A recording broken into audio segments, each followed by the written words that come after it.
Hello, welcome back to the channel. I'm Naaman, this is the House of Nerdy, and today we'll be previewing Loki Season 2. We'll be going over theories and speculation for what could happen. I'll be breaking it down by each character for who I feel is least impactful to most impactful for the next season, and what each of those characters are going through right now and what they could be going through in the future. At the end of the video, I'll give my theory for what I think, my major theory that I think could happen for the next season.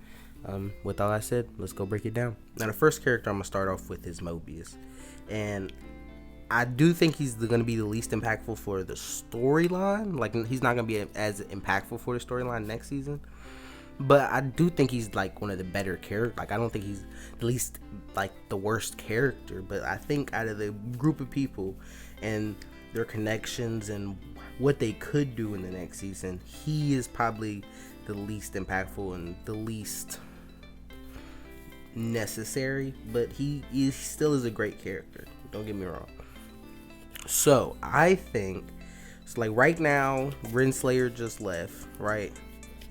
Well, actually no, because at the end, right, Loki, he gets pushed through the thing and it already has changed. Like, if you look at it, like, it already is different. It's a different place already. He's already in a different TVA as soon as she pushed him. So there are two ways it could go. All right, the TVA, it could have, okay, so when she stabs him, a different Kang goes back, goes back in time, does all the stuff, conquers, and instead of the one we met at the beginning, the He Who Remains, it's like an actual Kang the Conqueror. But like I said, the TVA was already different. There were like slight changes in the place he was in when she pushed him in, and that was before she stabbed Kang. So probably an alternate timeline, because when you hear Kang say, like, the universes are stacked on top of each other, right? So, like, it's not like it's one universe. So these universes are stacked on top of each other as well.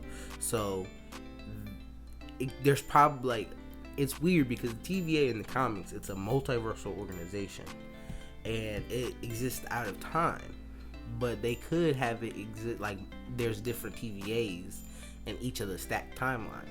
Nonetheless, right, we meet a different Mobius and a different Hunter B-15, mainly a different Mobius, and he's like the weirdest thing is he doesn't know who Loki is. All right, and that's weird because it's not okay. So, like, even if they haven't met, it's like a different Mobius. Loki is a big part of, like, the Marvel, like, the timeline. So in this universe, maybe Loki never existed. Like, that's weird. Like, I don't know, because, like, he just didn't recognize him at all. He's like, who are you? What are you doing here? Are you okay? And then Loki's looking sad, and he looks at the Kang statue. He's like, oh, dang, I messed up. And I think people, like, were supposed to interpret that as, like, once she stabbed him, it changed. But, like, I don't know. He was in a different TVA when she pushed him through. But nonetheless, we're gonna have a new Mobius, so we're gonna have more Mobius. He didn't, like, die or anything. So we're just gonna, it's like we get a fresh start with Mobius, and I like that. I like some more Mobius, but we do need to see him on a jet ski. That's a must. We need that. That's a need. All right. Now moving on to who I think is, like, the next most impactful from Mobius out of this group of people I have. Would be Rennslayer. And why is she important? Because right after Miss Minutes offered Loki and Sylvie that weird deal, and she went back to Rennslayer and she gave her a document, said he, and she was like, who is he? Like, Rennslayer was so confused, and she was like, no, just take it, this is what he wants. And then she reads it and she looks at it, and then then Mobius comes in, and then she's like, what if it was unnecessary? Like, and they're, like, arguing, and, like, she's like, it seems like she's already idolized this figure that she hasn't met yet. Probably went to go find a variant, or that Nathaniel Richards or Kang. Now, that's not, like, confirmed or anything, but that's just what most likely seems like, because the way she's talking And we didn't get that much of Rennslayer, and we don't really know where she went, but I feel like she went to go meet up with a Kang. And because she already seems like she's like, he was saved us, like she already seems like she's like idolized him and she likes him, and they're probably gonna have a romance and all that good stuff, right? That's where I think Rennslayer, and I don't know where she would go from that. She'd probably help him rule. She'd probably be like a side villain, somebody to try to thwart Loki or Sylvie or whoever is trying to, like, in season 2, whoever is in that group, like she's gonna help him, like she's gonna be his like assistant, basically. The next character on the scale of importance, I guess, if that's how you want to put it, is Sylvie. And last we saw Sylvie, she stabbed Kang, and I guess Marvel would love you to believe, or like you to believe, or would lead you to believe that when she stabbed him, that's what created variant timeline. Like that's what, and I think that's what broke the multiverse. But I do think that Kang wanted it to happen, because he knows, like, that's the thing with Kang, like, you kill one, you get 10 more. Like, that's the thing, like, they keep coming. They respawn, they multiply, they're effective. They don't always work together, and that's their downfall. Right? If all the Kangs work together and were peaceful, and then all of them had the same one singular goal, unstoppable. It'd be like the Annihilation Wave, but in Kang form. Moving on to that point. Back to Sylvie. She, I guess, is going to try to kill all the Kangs. Like, I don't know what her goal is now. I guess she's just going to be, like, sad. Like, oh, I thought I did something, but I did nothing. I didn't do one thing.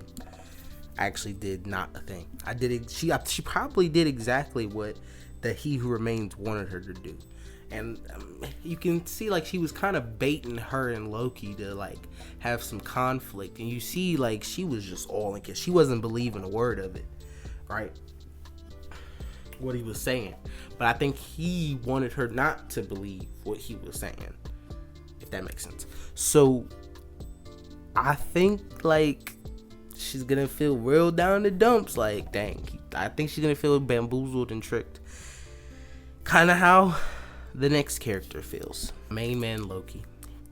He was simping for himself. He got betrayed by himself. That's sadness. Broke his heart. Broke his eeny weeny teeny beeny heart. So sad. Such a sad scene, right? Because she kissed him, and then she just like, boom, another timeline. Go enjoy yourself. Peace out. I don't want to see your face anymore. And then she stabs somebody, It's just tragic. Just tragic. Moving on to what I think is going to happen for Loki season 2. Well, first off, Loki is rumored to be in Doctor Strange Multiverse of Madness. We saw a whole bunch of Lokis in What If. So first off, what's going on? Is Loki the new Iron Man? Like, is just Loki going to lead them to you? I like it. It's what I like. It's what I need. But I think he's gonna be like, I think Kang's gonna make him work for the TVA. Like, I don't know how you beat Kang. He's very powerful. He could take out all the Avengers by himself. Thor, he could go head to head with Thor and maybe win. I don't know. Thor's, you can't really kill him. But like, yeah, he's that type of dude. He can go head to head with the Hulk too. He's strong. He is a strong person. But Loki, he mischievous. He's a scamper, so he's probably gonna work with the TVA, do some stuff, try to figure some stuff out, try to stop Kang, try to get help, And I actually have a theory later in the video about who he could grab to help him. Stick around for our final character, and that'll make sense when we get to the next thing. Is Kang the Conqueror, the man himself, the antagonist of Loki season 2, most likely. Gotta be. maybe he's like a over looming threat. Maybe not like a direct, like they don't try to fight him hand to hand combat. That won't work. He'll probably be like a looming threat, like a Palpatine, you know, and he'll probably have some underlings doing his bidding, like a Rennslayer.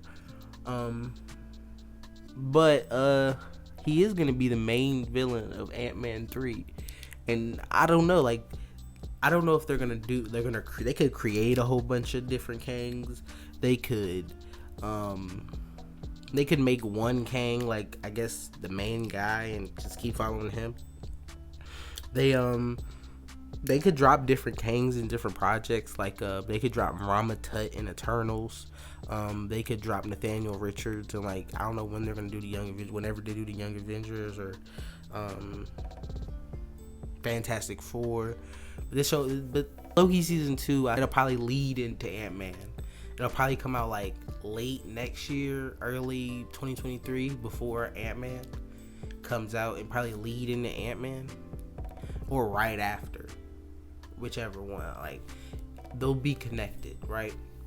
And I don't know, we might see Kang pop up in like a whole bunch of different stuff. Like, we don't even know. Like, he might be there might be Kang references and like things Kang has changed, and like we'll probably get a lot of different universes. Like, we'll probably get a look at different universes. Probably get a feel of how other like Multiverse of Madness. We might get some Kangness in there. But like I said, Loki's supposed to be in there. No Way Home, we might get some Kang-ness.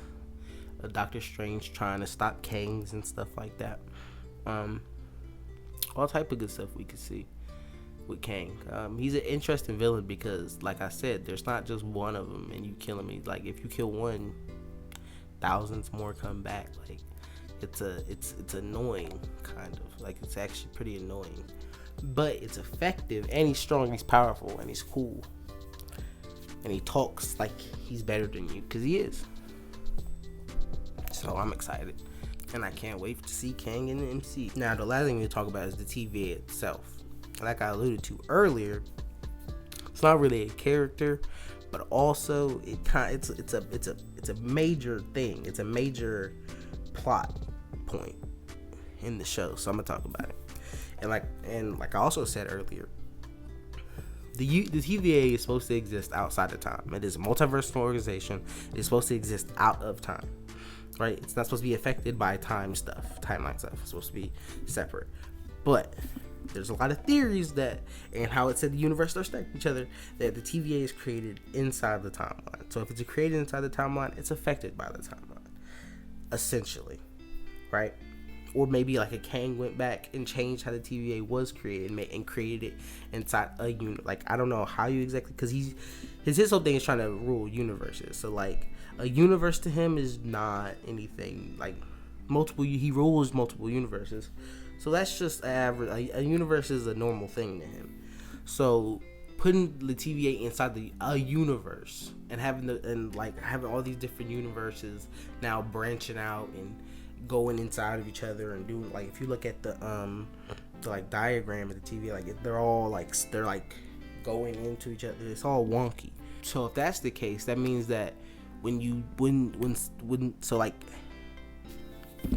so if the TVA was outside the timeline and then now is put inside the timeline or a timeline, and there's multiple different TVAs now, there's multiple different variants of Kang rolling the TVA, that could be special. Theory, or what I think could happen in Loki season 2, is Loki could try and grab different people from the timelines, and pluck them out their timelines and try to help fight Kang. Like an Iron Man is probably my main example. You could try a lot of people. Like, you could plug different Doctor Stranges. You could plug people from like the What If universe after we watch that. Like, there's a lot of things they could do with that.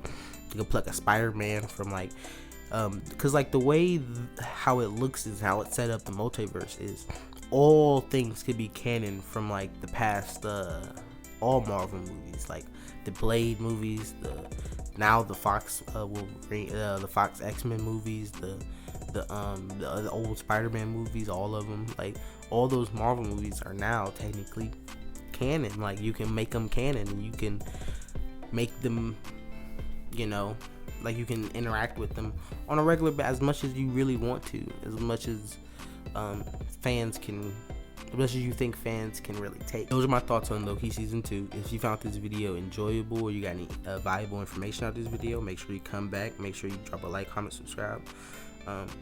With all that being said, I'll see you in the next video. Peace out.